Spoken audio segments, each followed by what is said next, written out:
누가복음 21장의 내용은 우리가 지난주도 살펴봤습니다만 예수님의 마지막 한 주간 가운데서 화요일 날 있었던 일입니다. 화요일 날 많은 종교 지도자들과 여러 가지 많은 논쟁들을 벌이게 되었고, 그 논쟁의 결말은 결국 예수님이 그 논쟁을 걸어오는 자들에 대한 책망입니다. 그들의 잘못된 신앙에 대하여 책망하시고 돌이킬 것을 촉구하는 내용들로 그 논쟁의 결론이 끝이 나죠.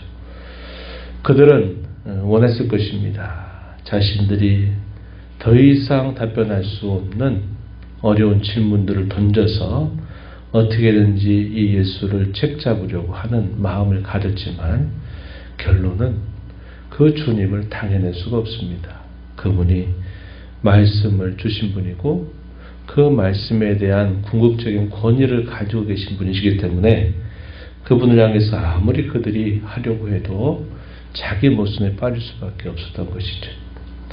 이러한 모든 논쟁을 마치신 예수님이 이제 가르침을 마무리하고 제자들을 데리고 또 예루살렘 밖으로 나가시게 되죠. 그럴 때 이 종교 그 당시에 건축이 계속되고 있었던 이 성전의 외적인 웅장함과 화려함을 보면서 제자 중에서 얼마나 이것이 아름답고 멋지고 웅장하냐 하는 것에 대하여 그들이 압도를 당하는 그런 모습을 보이게 된 것입니다.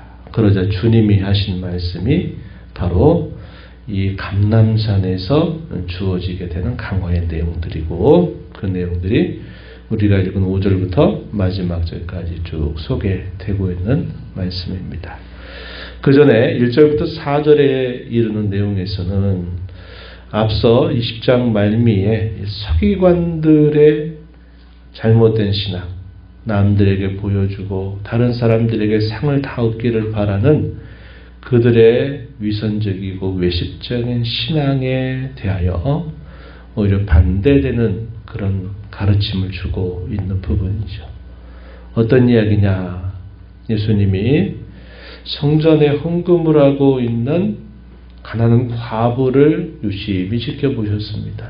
그리고 그가 가지고 있는 2렙돈을 넣는 것을 보시고서 예수님 말씀하시죠. 이 사람이 가장 많이 하나님 앞에 헌금을 하였다. 이런 말씀을 하신 것입니다.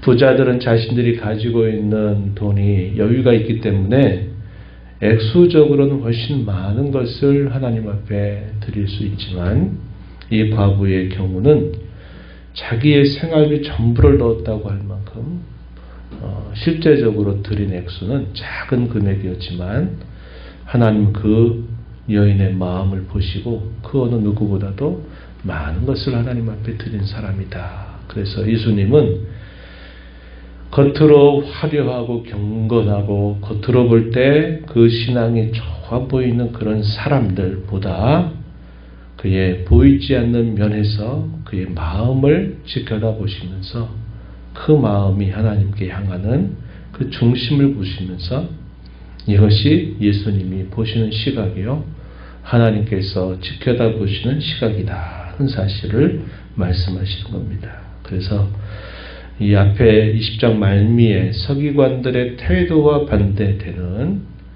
가난한 과부의 그 신앙을 칭찬하시는 모습을 보여주고 있다는 겁니다. 하나님의 시각은 늘 이와 같으세요.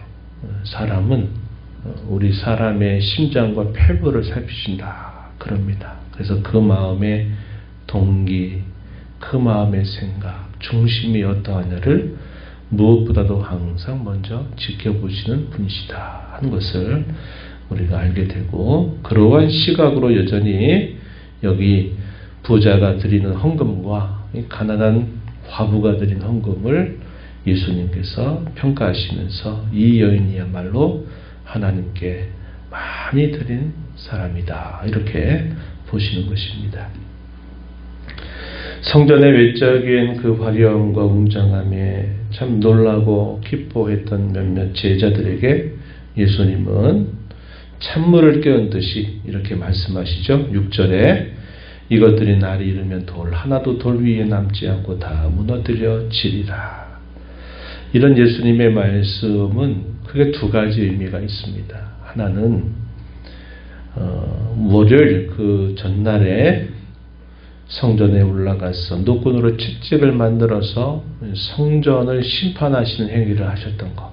그것은 기도하는 집, 하나님과 자기 백성 사이에 깊이 만나서 교통하는 그 본래의 목적을 잊어버린 채 겉으로는 결국 그 성전의 중요함을 이야기하면서도 속으로는 자신들의 배를 채우고 암묵적인 거래를 통해서 그것을 강도의 소굴처럼 만들어버렸던 것에 대한 예수님의 심판입니다. 이 심판이 이제 머지않아서 있게 될 것이다 하는 그런 의미를 전달하는 것이 하나입니다. 그리고 또 하나의 의미는 우리가 어제도 살펴봤습니다만 요한복음 2장 19절부터 21절에 표현된 것처럼 눈에 보이는 성전을 헐어버려라. 내가 사흘 만에 다시 일으킬 것이다. 곧 주님의 죽으심과 부활을 통해서 이제 눈에 보이는 성전이 사라지고 성전은 믿는 신자들의 심령 속에 이루어질 것이고 그 신자들이 주의 이름으로 모이는 모임, 이 교회로 대체가 될 것에 대한 예수님의 말씀이다 하는 것입니다. 이러한 말을 들었던 제자들이 충격 가운데서 조용히 물었어요. 선생님, 어느 때 이런 일이 있겠습니까? 또 이런 일이 있게 될 때 어떤 징조가 있습니까? 라고 물었을 때 예수님이 이제 감람산에서 제자들에게 가까운 미래에 대한 예언, 그리고 궁극적으로 세상의 끝에 있게 될 내용들에 대한 예언을 말씀하시는 겁니다. 그래서 가까이에는 AD 70년에 로마 장군 디도에 의해서 이 성전이 완전히 무너져 내리는 그 일이 있게 될 것에 대해서 정확하게 언제다 이런 말씀은 하지 않지만 이 세대가 지나가기 전에 이 일들이 반드시 이루어질 것이다 라고 말씀을 하신 겁니다. 그리고 약 한 세대 정도 지나고 실제로 이 일이 이루어져서 이 성전에 대한 심판을 이방인을 통해서 또 한 번 하나님이 행하신 일이 실제적으로 이루어지게 됩니다. 우리가 구약의 역사에서도 마찬가지잖아요. 솔로몬 성전을 짓고 나서 그 성전이 결국 무너지게 되는 사건은 바벨론에 의해서 무너져 내리는 사건이 있게 되죠. 그것은 단순히 역사적인 하나의 사건이 아니라 그 원인을 따져 들어가게 되면 그것은 하나님께서 자기 백성들에게 주셨던 그 말씀에 대한 끊임없는 패역에 대한 분명한 심판이었다는 사실을 성경은 밝혀주고 있다는 겁니다. 헤롯 성전에 대한 심판도 역시 로마 장군에 의해서 심판을 행하신 것이죠. 그것은 그들이 외적이고 형식적이고 보이는 쪽에 많은 신앙을 집중하고 있었지만 정작 그들의 내실과 실질이 없는 그들의 잘못된 신앙들에 대한 심판이었다 하는 것을 우리가 보게 되는 것입니다. 그래서 우리 하나님이 어디를 보시느냐 했을 때 항상 우리 마음의 중심을 살펴보신다. 이게 우리의 신앙의 시작점이 되어야 된다 하는 것을 우리가 꼭 기억해야 되겠다 하는 것입니다. 이러한 심판 사건은 역사 속에서 있는 사건이었죠. 물론 성전에 대한 심판은 자주 있었던 것은 아닙니다. 아주 간헐적으로 이루어진 심판이었지만 하나님께서 죄에 대하여 심판하시는 일들은 역사의 구비구비마다 하나님이 그런 일들을 행하셨어요. 뿐만 아니라 작게는 사람들이 살아가고 있는 그들의 삶 속에서 하나님이 그들을 심판하신 일들을 하시는 것이죠. 이런 것들은 시간 속에서 역사 속에서 이루어지는 심판을 말합니다. 그러나 이런 심판들은 최종적이고 궁극적인 심판은 아니죠. 최종적인 심판은 주님의 재림과 함께 모든 사람들이 다 그 심판대 앞에 선다고 하는 성경의 가르침입니다. 이 땅에서 역사의 심판을 받고서 죽은 사람들, 또 그로 인해서 많은 해를 당한 사람들도 그것으로 끝난 게 아니다 이 말이죠. 그들도 마지막 심판대 앞에서 다 하나님 앞에 서게 될 것이다. 성경은 이렇게 말해줍니다. 그래서 역사 속에서 이런 심판과 같은 현상들이 반복되게 하신 것은 이 최종적인 심판을 그들에게 예고해주고 그들로 하여금 조심하며 살 것을 가르쳐주는 분명한 뜻이 있다는 사실이고, 성경이 우리에게 약속하고 있는 모든 약속들은 이제 다 성취가 되었고, 마지막 하나의 남은 약속이 예수님이 다시 오신 그때에 행하게 될 최후 심판에 대해서 이제 남아있는 하나님의 약속이 있다. 그 최후의 심판의 날이 믿는 자들에게는 구원과 영광의 날이 될 것을 약속하고 있다 하는 것에서 우리는 그 날이 우리의 모든 것들을 밝혀주는 날이 된다는 생각을 가지고 오늘 우리에게 주어진 삶을 우리가 살아가야 된다 하는 사실입니다. 예수님께서는 가까운 미래에 있게 될 예루살렘 성전이 무너지게 될 이야기들을 하시기도 하시고, 궁극적으로는 주님의 재림과 함께 있게 될 최후의 심판에 대해서 예고하시면서 그날을 어떻게 준비하며 살아야 될 것인가 하는 것을 예수님이 결론적으로 말씀해 주십니다. 먼저 있게 될 여러 가지 징조들에 관해서는 여러 가지를 말씀하셨어요. 미혹을 받지 않도록 주의하고 그들의 미혹을 따라서는 안 된다. 누구든지 내 이름으로 와서 어떤 특별한 일들을 행한다 하더라도 역시 거기에 따라서는 안 된다 하는 사실을 말합니다. 사람들이 언제 미혹을 받을까요? 그냥 말만 하면 미혹 받겠습니까? 아니에요. 거기에는 그들의 말에 뭔가 뒷받침할 만한 어떤 일들이 이루어지는 거죠. 사람이 낫는 것처럼 보이기도 하고 기적이 일어나는 것처럼 보이기도 하고 뭔가 거기에 능력이 나타나는 것처럼 보이기도 하는 겁니다. 그러니까 사람들이 그 말을 믿는 거예요. 진짜 그런가? 정말 그런 거 아닌가? 이런 생각을 하면서 결국 미혹에 빠진다 이 말이죠. 그러나 그런 미혹을 받지 않도록 주의해라 이런 말씀을 하십니다.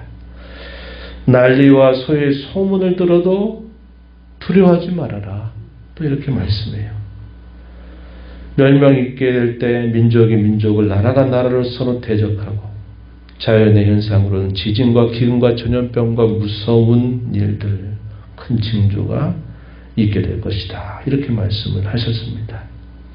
또 그뿐만 아니라 믿는 자들에게 여러 시련과 환난이 닥칠 것도 주님이 말씀하셨어요. 내 이름으로 말미암아 부모와 형제와 친척과 벗에 의해서 괴롭힘을 당하고 환난을 당하게 될 것을 말씀하고, 더 나아가서는 모든 사람들에게 미움을 받는 일도 분명히 있게 될 것이다 하는 것입니다.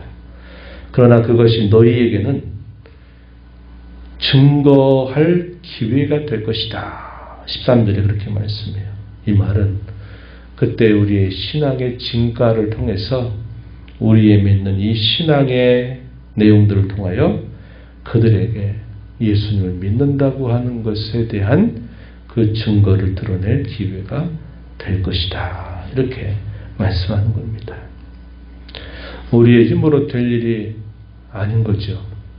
그러나 우리가 이런 일들에 대하여서는 오늘을 준비하면서 사는 것이 대단히 중요하다 하는 것을 보게 됩니다. 이런 일들도 주의 재림 직전에 많이 일어나겠지만 우리가 살펴보는 바 이런 일도 역사 속에서 많이 반복적으로 일어났던 일임을 우리가 알게 됩니다. 혹시 여러분 보셨나요? 어제 저도 잘 못 봤는데 선교 140년 KBS 방송에서 8시 10분에 방영이 됐을 겁니다. 제가 확인해 보니까 그때예요. 그래서 우리 한국 교회에 선교사가 들어와서 이렇게 놀라운 은총을 입게 된 것이 이제 140년을 맞는 때라 그것을 다큐멘터리로 제작을 해가지고 보여준 겁니다. 그러나 우리가 알다시피 우리 한국에도 처음 복음이 들어왔을 때 또 일제 치하에 있으면서 6.25 동란을 겪으면서 예수 믿는 사람들이 얼마나 많은 그런 박해와 어려움을 당했는지 몰라요. 그러나 그런 박해 속에서 이 신앙을 지켜냈던 많은 믿음의 선진들이 우리의 앞선 선배로서 또 있다 하는 것을 보게 되고, 북한도 지금은 지하교회에서 있으면서도 생명 걸고 신앙생활을 하고 있는 겁니다. 그래서 그들이 붙잡히기만 하면 결국 죽음을 내놓아야 될 그런 상황들이 있는 겁니다. 지하교회에서 그렇게 목숨 걸고 신앙생활을 하는 북한의 신자들, 우리와 동일한 성도들이 있다는 것이고, 이슬람권에 있는 모든 나라들에 속해 있는 사람들도 또 선교사들의 여러 보고들을 보게 되면 그런 예수 믿는 것 때문에 결국 목숨을 걸고 신앙생활을 해야 되는 그런 상황들이 지금도 이 동일한 세상 속에 살고 있지만 다른 상황에 살고 있는 성도들은 그런 목숨을 건 박해를 당하면서 신앙생활을 하기도 한다는 겁니다. 우리가 그런 일들이 이제 주님이 재림이 있게 될 때 더 극심하게 일어나게 될 것을 우리가 내다보면서 오늘을 잘 준비하면서 사는 자세를 가져야 된다는 겁니다. 예수님 마지막 부분에 뭐라고 말씀하시냐면 우리가 때를 잊지 않느냐 하는 거죠. 무화과 나무가 싹이 나고 또 여름이 가까우게 되면 열매를 이제 얻을 수 있겠구나 하는 것을 우리가 분별하는 것처럼 우리가 살고 있는 이 시대의 모습, 또 우리의 영적인 우리의 모습들을 우리가 살펴보면서 깨어 있어야 된다는 겁니다. 반드시 하나님이 하신 이 말씀들은 분명히 이루어진다라고 말씀하시면서 너희가 방탕함이나 술 취함이나 생활의 염려로 마음이 둔해지지 않도록, 영적으로 무지해지지 않도록 항상 깨어 있어야 된다. 기도하며 깨어 있어야 된다 하는 것을 예수님이 강조하고 계시다 하는 겁니다. 우리가 미래를 준비하는 삶은 오늘을 어떻게 사느냐에 달려 있습니다. 그럴 때 오늘 예수님께서 우리에게 하신 이 말씀을 붙들고 우리가 하루하루 이 신앙의 걸음을 주 안에서 함께 걸어가는 일에 집중하고 또 우리의 마음을 살피고 늘 고쳐 새롭게 하는 삶을 살아가게 된다면 우리의 미래가 어떠한 미래가 우리에게 주어지는지 우리는 그분의 돌보심과 보호하심 안에 살아갈 수 있게 될 것입니다. 외적으로 보이는 그런 신앙보다 우리 마음의 신앙을 잘 살피고 또 형식적인 신앙이 아니라 실질적인 신앙으로 우리 신앙을 날마다 새롭게 하면서 주님 모시고 살아가는 저와 여러분이 되기를 진심으로 바랍니다.